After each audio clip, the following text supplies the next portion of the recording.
पुसको एक निर्मम बिहान प्रष्टै उज्यालो भइसकेको थिएन। सडक वरिपरिका मान्छेहरू देख्दा म जस्तै सबै गरिबीको रापले भुटभुटिएर झिसमिसेमै शीतलताका खातिर निस्केका हुन् कि भन्ने पनि लाग्यो। कसैलाई वाहनले तानिरहेको थियो भने कोही आफ्नै दुई पैरका सहायतामा घिस्रिरहेका थिए। कोही फोहोरको थुप्रोमा आगो लगाउने प्रयत्न गर्दै धुवाको मुस्लोमा निसासिरहेका देखिन्थे त कोही मर्निङ वाकको बाहनामा मूल सडकमा धुलो र धुवा पान गरिरहेका थिए। वातावरण जसरी चलायमान थियो त्योभन्दा द्रुत गतिमा मनमा अनेक विचारहरू खेलिरहेका थिए। खासमा ती विचार कम र तनावहरूको ओहिरो ज्यादा थिए। सल्याङ मल्याङ गरिरहेका मान्छेहरूको लवाई हेर्दा कता कता अन्तरिक्ष यात्रीहरूको होलमा पो मिसिए कि भन्ने पनि लाग्यो। आफूलाई लागेको कुरामा कित्ता हाँस्दै बाटो पारी तर्ने लाग्दा एक जोडी आँखाले मलाई विस्फारित भएर हेरे। बीच सडकमा पुग्दा नपुग्दै दायाँ तर्फबाट बेतोड आइरहेको ट्रक देखेपछि मेरो हाँसो अत्यासमा परिणत भयो। हेर्दा हेर्दै ट्रक म माथिबाट दौडियो। त्यसका विशाल टायरहरूले मेरो शरीरलाई अचार शैलीमा लेप बनायो। यत्र तत्र छरिएका मेरा अङ्गहरू देखेर कोही पिच्च थुक्न थाले त कोही गर्न थाले। हो हल्ला मचियो। मान्छेहरू झुरुप्प भए। कोही फोटो लिन थाले त कोही फेसबुकमा लाइभ जान थाले। म मरिसकेको थिएँ। त्यसैले पनि मान्छेहरूका क्रियाकलापले मलाई उति दुखी तुल्याउन सकेन। केही बेरमा रातो बत्ती बाल्दै प्रहरीको भ्यान आयो। घटनास्थल वरिपरि मान्छेहरूको प्रवेशलाई निषेध गरियो। रगतमा भिजेको र मासु पिसिएर लपक्क भएको मेरो कपडाको कान तलासीपछि प्रहरीले एउटा मरन च्यासे वालेट जुन मलाई गएको तिहारमा मेरी बहिनीले उपहार दिएकी थिए र मोबाइल फोन बरामद गर्यो। म जस्तो जिन्दगीभर सर्वथा नाङ्गो मनुष्यको लुकाउनु पर्ने र बचाउनु पर्ने के थियो र? प्रहरीले सजिलै मोबाइल खोल्यो। पुसको बिहान आभा छोरीलाई लपक्क शरीरमा टाँसेर निधाइरहेकी होली। 4 वर्षे छोरी आमाको जिउको तातोमा मस्त होली। यस्तो आनन्दको क्षणमा आभाको मोबाइलमा फोन नबजोस् भनेर मैले प्रार्थना गरेँ। जिउँदो छँदा कुनै पनि प्रार्थनालाई चाकले पनि नसुन्ने भगवानले मरेपछि मेरो प्रार्थना सुने सायद। प्रहरीले बुढीको नाममा सेभ भएको नम्बर हेर्दै केही सोचे जस्तो गर्यो र अर्को कुनै नम्बर डायल गर्यो। फोन उठेन। फेरि हेऱ्यो। अर्को नम्बर थिच्यो। उठेन। हुनसक्छ सबै बिहानीको मिठो निन्द्रामा डुबिरहेका थिए। मलाई सन्चो भइसकेको थियो। सबै दुखाइ पीडा एकाएक गायब थिए। एक किसिमले आनन्दको अनुभूति भइरहेको थियो। घर सल्लाह नगरी लिएका ऋणहरू, हाकिमको कचकच, बुढा बाआमा प्रतिको दायित्व, श्रीमती र छोरीको पालन पोषण, कर्तव्य, जिम्मेवारी, दैनन्दिका औपचारिकता र सम्बन्धहरू, यी यावत कुराहरूबाट मुक्ति पाएको उपलक्ष्यमा एकपटक मन खोलेर कराउँ जस्तो लाग्यो। कोसिस गरेँ। तर मरेपछि आवाज ननिस्किँदो रहेछ कि क्या? म मनै खुसी भएँ। सारा झमेलाहरू सम्झेपछि लाग्यो म मरेर ठिकै भयो। मेरो खबर सुन्दा सुन्दै आभा बेहोस भई। आमाको अवस्था देखेर छोरी केही समय रोए र पछि एकहोरो बस्न थाली। केही गिने चुनेका साथीहरू छाङबाट खसेजे भए र आवाज ननिकाली एकनास आँसु बगाइरहे। बाले कान अलि कम सुन्न थाल्नु भएको थियो। तर खै यो खबर कसरी एकै पटकमा सुन्नुभयो? मोबाइल फालेर शारदा भन्दै ढल्नुभयो। मेरी पिल्ल पिल्ल रोइरहने आमाको अभिगत के भन्नु? जवान छोराको मृत्युले आमाहरू कसरी भत्कँदा रहेछन् भन्ने कुरा मैले आमालाई देखेर अनुभूत गरेँ। बहिनी रुँदै माइती सकेको खबर पाएर माइत आए।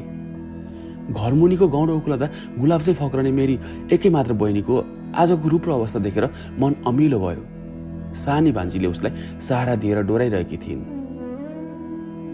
परिवारका सबै सदस्यको हालत देख्दा मलाई पनि आफ्नो मृत्युमा दुःख लाग्यो। मलाई लाग्यो म नमर्नु पर्ने थियो। तर मेरो कुनै विकल्प पनि त थिएन। अघिसम्म मरेर सांसारिक बोझबाट पार पाएको अनुभूति गरिरहेको मेरो हातमा फेरि उही सांसारिक सुख, दुःख, माया र मोहका यावत जालोहरूमा अड्कन थाल्यो। टिपटाप पारेर पोको पारिएको मेरो शरीर बुझ्ने बेलामा आवा फेरि एकपटक ढली। बाले त्यो हेर्न सक्नु भएन र बाहिरै बस्नुभयो। बा बेला बेलामा नदी जस्तै सुसाउँदै भक्कानी रहनुभयो। प्लास्टिकभित्र पोको परेर म केही आफन्त, छिमेकी, शुभचिन्तक र साथीहरूको साथमा एम्बुलेन्स चढेर घाटमा पुगेँ। त्यही घाट जहाँ हाम्रा बाजे बराजुले आफ्नो जीवनको अवशेष धुवामा उडाए। पशुपतिको सहरमा मरेर पनि म आफ्नै पूर्वज जलेको घाटमा लगेँ। कारण मेरो एउटै छोरालाई अकालमा खाने सहरभित्र म मेरो छोराको लास पनि जलाउँदिन भन्ने बाको अडान थियो। डाँडापारीका घाम जस्ता बाला कोरामा देख्नु पर्दा म सनै सनै पग्लिन थालेँ। बाला मेरो आकस्मिक मृत्युको बोझ कतिसम्म भारी थियो भन्ने कुरा बाका थकित भङ्गिमाहरूले देखाइरहेका थिए। कोरामा बसेर थरथरी काँपिरहेको बाला देख्दा आफूले बामाथि गरेको अन्यायप्रति ग्लानि अनुभूत गरिरहेँ र साथमा यो पनि सोचिरहेँ कि म नमर्न पाएको भए मैले बाला यो अवस्थामा देख्नु पर्दैन थियो। 13 दिनको काम सकियो। बीचबीचमा आफन्त, गाउँले र मेरा केही त्यस्ता अनन्य यारहरू पनि आए। बा, आमा र आपालाई सान्त्वना दिएर गए। यो बीचमा एउटा अचम्म यो पनि भयो कि आबाका बुवा आमा समेत हाम्रो घरमा आइपुगे। हाम्रो या भनौँ छोरीको खुसीलाई सधैँ अस्वीकार गरेर बस्न सकिरहेका उनीहरूले सायद दुःखलाई अस्वीकार गर्न सकेनन्। आबा बुवा आमाको अँगालोमा फाल हाले। आमासँग नियास्रिएको कुनै बालकले लामो समयपछि आमा भेट्दा जसरी रुन्छ ऊ उसै गरी हिक्क हिक्क गर्दै रोए। बा आमाले पनि छोरीको अवस्थाप्रति मनलाई बाँधेर राख्न सकेनन्। यो दृश्य देखिरहँदा मेरा आँखा रसाए, तर ओठहरू मुस्कुराइरहे।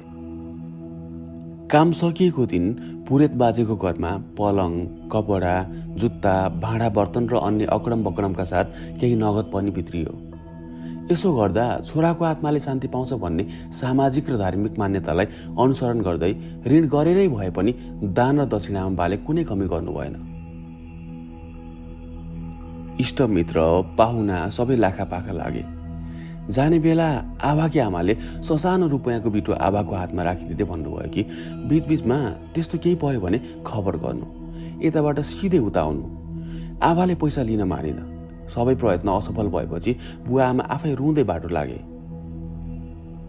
आधी पछिको शून्यता घरभरि व्यक्त थियो।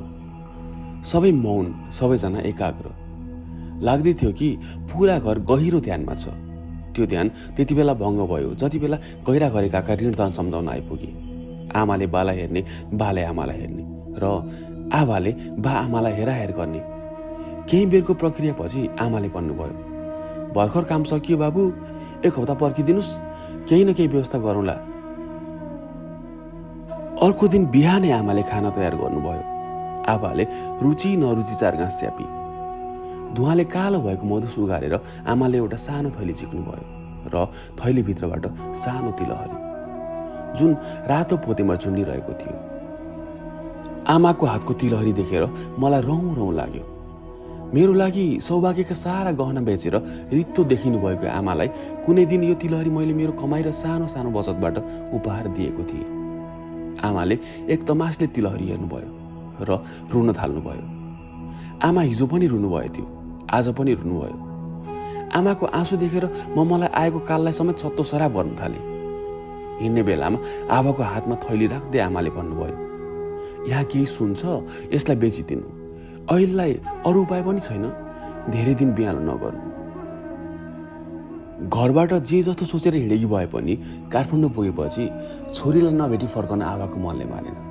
छोरीलाई यी घटना र यसका प्रभावदेखि टाढै राख्ने प्रयास स्वरूप उसले छोरीलाई बहिनीकोमा छोडेकी थिए।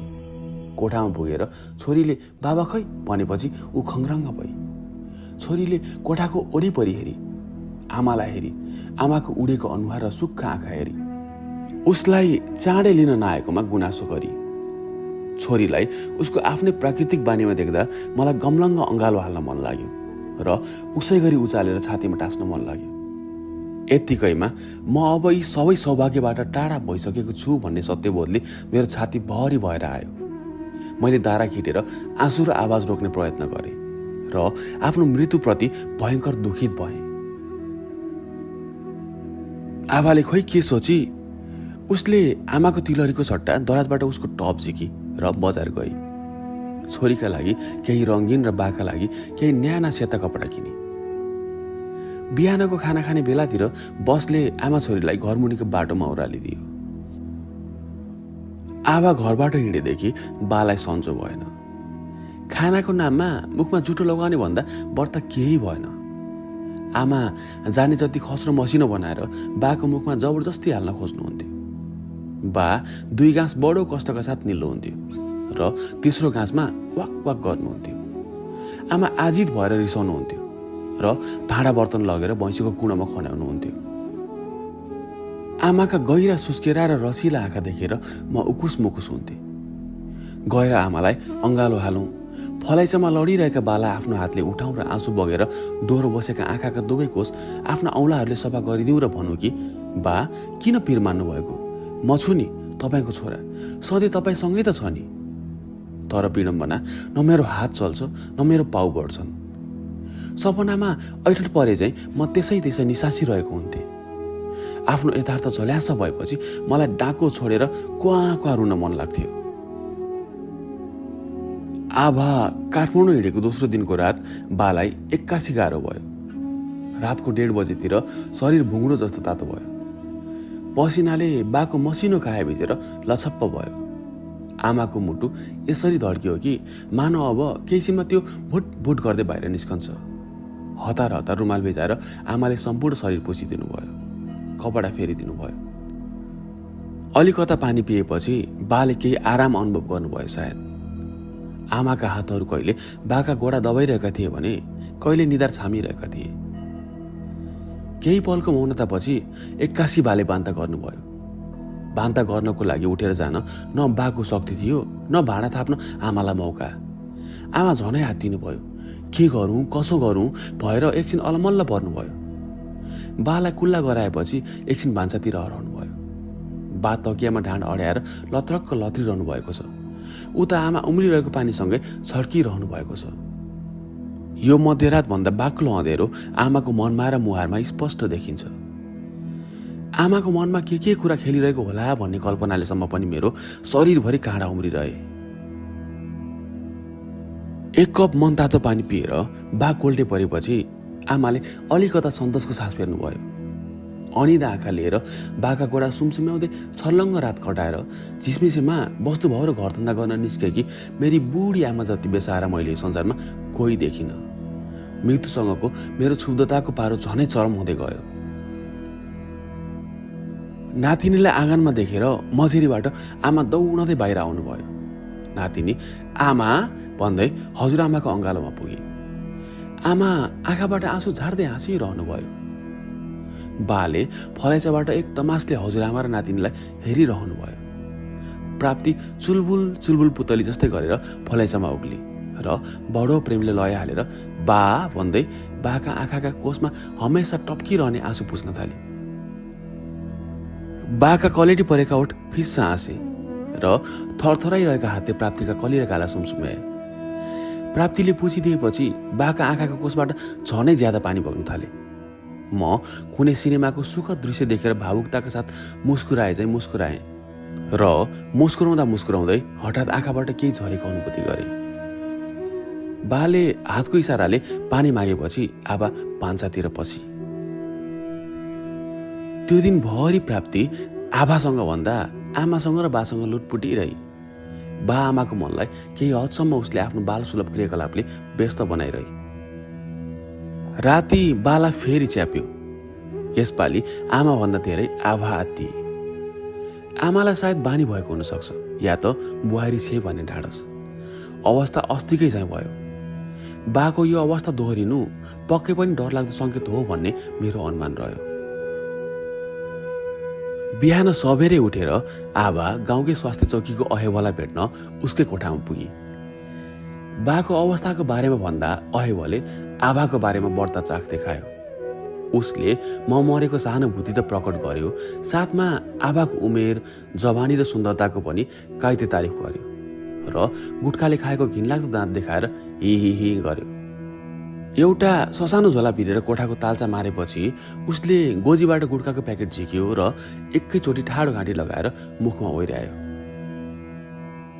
बा उसै गरी फलैचामा लडिरहनु भएको थियो। अहेवाले गएर नाडी छाम्यो, आँखा च्यातेर हेऱ्यो, जिब्रो देखाउन लगायो, छातीमा स्टेथोस्कोप लगायो। एकछिन केही सोचे चाहिँ गर्यो र स्टेथोस्कोप चोलामा राख्यो। आमा बाको र अहेवाको अनुहार पालै पालो हेर्दै अधैर्य मुद्रामा हुनुहुन्थ्यो। केही बेरपछि अहेवाले आभातिर हेर्दै भन्यो, नआत्तिनु, म केही औषधि पठाइदिन्छु, भरे स्वास्थ्य चौकी आउनुहोस् न। आमाले हताश भएर सोध्नुभयो, ठिक हुन्छ नि होइन बाबु? ऊ गुट्खा चपाएर मुखमा जम्मा भएको थुक पिच्च थुक्दै गर्दै बाटो लाग्यो। आभा स्वास्थ्य चौकी पुग्दा 3 जति बजेको हुँदो हो। स्वास्थ्य चौकीमा आएको केही बिरामी हेरिसकेपछि अहेबले किच्च हाँसेर आभालाई बस्नको लागि कुर्सी देखायो। आभाले होइन ठिकै छ भनेर उभिनै सहज मानी। बस्नुहोस् कि बस्नुहोस् भनेर पिठ्युमै छुला जस्तो गरेपछि उसलाई बस्नुपर्ने बाध्यता आइलाग्यो। दराजबाट केही औषधिका पुरिया झिक्दै गर्दा उसले फेरि आभाको सुन्दरताको कुरा गर्न बोलेन। बुढा गलिसकेका छन्, यही पाराले खानेकुरा नखाने हो भने गाह्रो छ। ताकतिलो के कसो हुन्छ खुवाउन बल गर्नु। उसले कुन औषधि कति बेला खाने भनेर औषधिको खोलमा लेखिदियो। औषधि थमाउने बेला अहेबले नजानिदो पाराले आभाको हातमा स्पर्श गर्यो र उनको अनुहारमा हेऱ्यो। आभालाई सायद त्यो कुराको हेक्का भएन। उनको अनुहारको भङ्गिमामा कुनै परिवर्तन आएन। बाले औषधि मुखमा हाल्नै मान्नु भएन। लाख प्रयत्न गर्दा पनि बाले आफ्नो हट नछोडेको देखेर आमा एक्कासी रुन थाल्नुभयो। मलाई पनि रौँ रौँ लाग्यो र साथमा रिस पनि उठ्यो। तर म मरेको मान्छे, मसँग असमर्थता बाहेक केही थिएन। थियो त केवल छटपट्टि, सकस र उखुस मुखुस। 1 महिनाको यो अन्तरालमा बाको काया पलट भएको थियो।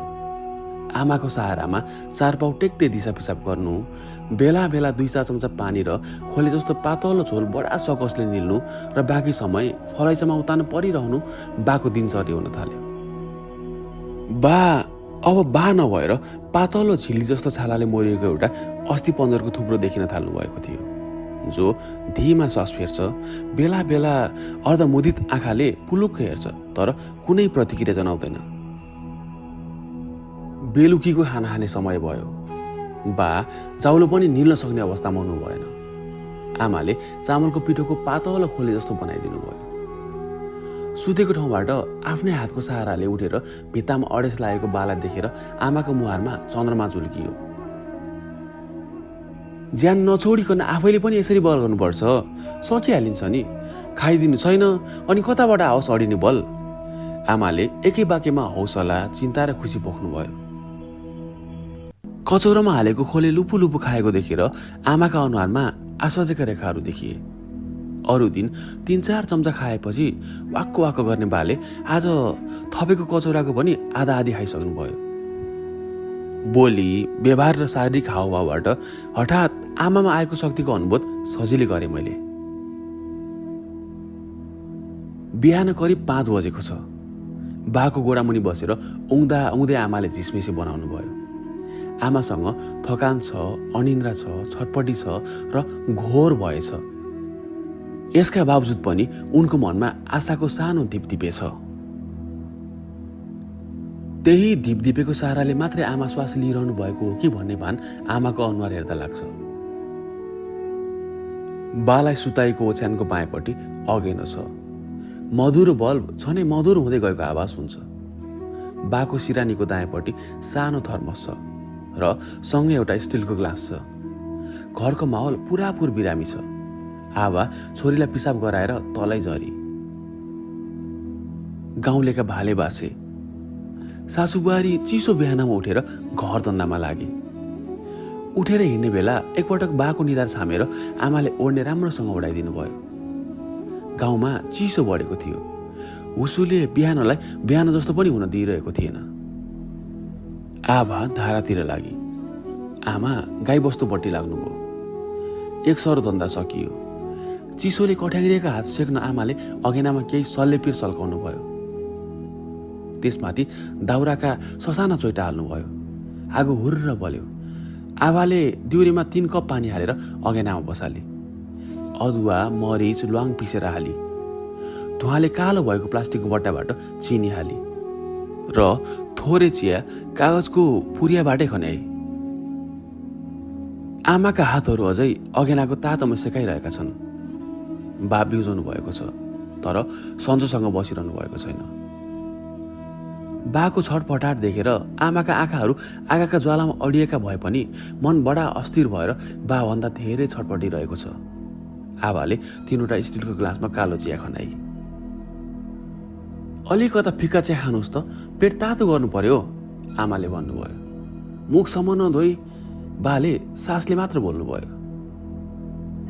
ओछ्यानमा परेको मान्छेलाई केही हुन्न, सक्दा पो। औँखराको पानीले हात भिजाएर बाका आँखा पुछिदिँदै आमाले भन्नुभयो। चियाको गिलास समाएर पिउन सक्ने अवस्थामा बा हुनुहुन्न। आमाले चिया कचौरामा खन्याउनु भयो। 3-4 पटक कचौरो र गिलासमा साराबारा पारेपछि चिया अलिक कम तातो भयो। चम्चाको सहाराले आमाले 5-7 चम्चा खुवाएपछि बाले टाउको हल्लाउनु भयो। आमा चुपचाप चिया पिउन थाल्नुभयो। 3 निर्बल मनुवाका बीच एक प्रकारको डरलाग्दो शान्तिले वातावरण छपक्क छोपिएको थियो। एक्कासी बाले सासमा केही भन्नुभयो। आमाले बुझ्नु भएन। बाको छाती डरलाग्दो पाराले तलमाथि गर्न थाल्यो। आमा बाको निधार छाम्न थाल्नुभयो। उता आबा के गरौँको मनस्थितिमा निकै बेर अलमली। बा बोल्ने प्रयत्न गरिरहनु भएको छ, तर बाको आवाजलाई कण्ठमा कुनै वस्तुले न्याकिरहेको छ र त्यसलाई बाहिर निस्किन दिइरहेको छैन। निकै बेरको घमासानपछि बाले यति मात्र भन्न सक्नुभयो, बाहिर लैजाओ। सासु बुहारी मुखामुख गर्न थाले। बाको श्वासको तीव्रता बाक्लो हुँदै गयो। मलाई अब लाग्न थाल्यो कि अन्त्यमा मैले बाको प्राण लिएरै छाडेँ। तुलसीको मठ छेउ आबाले हतपतमा लिपेचे गरी गुन्द्री पिछ्याई दौडदै भित्र आई। बालाई पछाडिबाट समाएर आमाको पिठीमा बोकाउन सकाई। आमाले बाको हड्डी मात्र भएको शरीर उठाउन त भयो, तर आफैलाई बोकेर हिँड्नसम्म सकस परिरहेको जीर्ण शरीर बालाई बोक्दा निकै धर्मराए। बाको अन्तिम घडी अब टाढा छैन भन्ने कुराको बोधले मलाई वाकवाकी आउन लाग्यो। म विशाल पत्थरमाथि खसेको सिसा चाहिँ अनेक टुक्राहरूमा टुक्रिरहेको थिएँ। आँगनमा बा लम्पसार हुनुहुन्छ। आमा तुलसीको पात चोपेर राखिएको पानी चम्चाको सहाराले मुखमा हालिदिँदै हुनुहुन्छ। आमाका हातहरू थर्र काँपिरहेका छन्। पानी कहिले कता पर्छ कहिले कता। बाले टाउको हल्लाएर पुग्यो भन्ने सङ्केत गर्नुभयो। नातिनी, यति निस्कियो बाको मुखबाट अन्तिम वाक्य। आबाले छोरी बोकेर ल्याए। बाले होकी चाहिँ गरेर अन्तिम पटक प्राप्तिलाई, आबालाई र आमालाई पालै पालो हेर्नुभयो र सदाका लागि आँखा चिम्लिनुभयो। आमा भकाउन परेर रुनै सक्नु भएन। बाको छातीमा टाउको जोतेर आमा पुक्लुक टल्नुभयो। बा, आमा। बडो आहत भएर निस्किएको आभाको चित्कार गाउँका हर घरका कुना काप्चामा पुगे। त्यसमा अब प्राप्तिको क्रन्दन मिसियो। बिहानीको पहिलो प्रहरमा मेरो घरको आँगनमा देखिएको यो तरुण दृश्यले म मर्माहत भएँ। मेरो हातपामा त यसै पनि ऐठन थियो। अब म कुनै काटिएको रुख चाहिँ गर्लम्म ढले। मेरो रुहाईमा आफैप्रतिको ग्लानी, मृत्युसँगको क्षोभ र परिवारको पीडा एक स्वर भएर निस्कियो। म निसहाय रोइरहेको छु। लाग्छ पीडाका टङ्कारले मेरो कण्ठ चिरा भएर चिरिरहेका छन्। बाबा, बाबा, के भयो? किन रुनु भएको? उठ्नुहोस् न। कता कता कोही बोले जस्तो, कसैले झकझक्याए जस्तो मेरो अवचेतनमा छोरीको आवाज गुन्जिरहेछ। म अनिर्वचनीय पीडाले आहत भएर एकहोरो रोइरहेछु। बाबा, उठ्नुहोस् न। मामु, हेर्नुहोस् न बाबालाई के भयो? कसैले मेरा दुवै हातका छोरी औँलाहरूलाई समातेर तानिरहेछ। मलाई होकी चाहिँ मात्र लागिरहेछ। बाबा। आवाजमा करुणा थियो, पीडा थियो र एक किसिमको छटपटी थियो। म झल्यास भए। प्राप्ति मेरो दुवै हात तानेर उठाउने असफल तर निरन्तर प्रयत्न गरिरहेकी थिए। मैले आफ्नो हात गोडा हेरेँ, शरीर छामेँ, कोठाको वरिपरि हेरेँ। सबै उस्तै थियो, सबै सामान्य। असामान्य थियो त केवल मेरो श्वास प्रश्वास र मनस्थिति। मैले छोरीलाई गम्लङ्ग अँगालो हालेँ। ऊ झनै रुन थाली। आभा हातमा ट्रे बोकेर भित्र पसी। उसलाई के भइरहेछ भन्नेमै दुविधा थियो। एकछिन अलमल्ल परी। टेबलमा ट्रे राखी र के भयो हजुरलाई, छोरीलाई के भयो भन्दै एकै अँगालोमा बेरिन आइपुगी।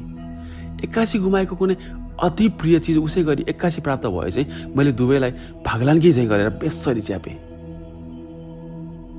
हामी तीनैजना निकै बेर अँगालोमा बेरिएर मौन आँसु झारिरह्यौँ। टेबलबाट मोबाइल झिकेँ। बाको नम्बर डायल गरेँ। उताबाट आवाज आयो, हेलो बा, सन्चै हुनुहुन्छ? मेरो गला अवरुद्ध भयो। ए बाबु, ठिक छ, बिहानै फोन गरिस् त, त्यता सबै ठिक छ? अनि आमा खै त? आमालाई ठिक? मेरो हिक्का छुट्यो, म बोल्न सकिनँ। आमा पनि ठिक छे, के भयो तँलाई? किन रुन्छस्? हामी बुढाबुढीलाई निकै छ, चिया पिउँदैछौँ। मैले फोन काटेँ, लामो निश्वास छोडेँ, छोरीलाई अझै बलियोसँग च्यापेँ र आँसु पुस्न थालेँ।